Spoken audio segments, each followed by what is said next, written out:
পাবনার ঈশ্বরদীতে খেজুর রসের রস পান করে একই পরিবারের নারী ও শিশুসহ ৫ জন অসুস্থ হয়ে হাসপাতালে চিকিৎসাধীন রয়েছেন।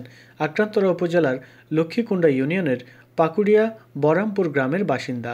বৃহস্পতিবার রাজশাহী মেডিকেল কলেজ হাসপাতালে তাদের ভর্তি করানো হয় বলে জানিয়েছেন পরিবারের প্রধান ইদ্রিস আলী।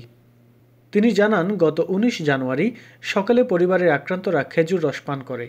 রাত 10:30টার দিকে প্রথমে ২ জনের বমি, বারবার পাতলা পায়খানা এবং কাঁপুনি দিয়ে জ্বর, সর্দি, কাশি শুরু হয়। রাত ১টার দিকে অন্য ৩ জনেরও একই উপসর্গ দেখা দেয়।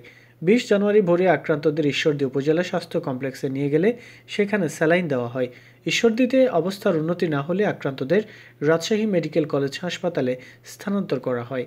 আক্রান্তরা এখন অনেকটাই সুস্থ জানিয়ে তিনি বলেন, খেজুর রস থেকে ফুড পয়জনিং হয়ে পরিবারের সদস্যরা আক্রান্ত হয়েছে বলে ধারণা করছি। ঈশ্বরদী হাসপাতালের চিকিৎসক ডাক্তার সঞ্জীব বণিক বলেন, নিপা ভাইরাসে আক্রান্ত হলে জ্বর, সর্দি, কাশি, শ্বাসকষ্টের সাথে বমি ও পাতলা পায়খানাও হতে পারে। তবে ঢাকা থেকে রক্ত পরীক্ষা করা ছাড়া বলা যাবে না যে তারা নিপা ভাইরাসে আক্রান্ত হয়েছিল কিনা।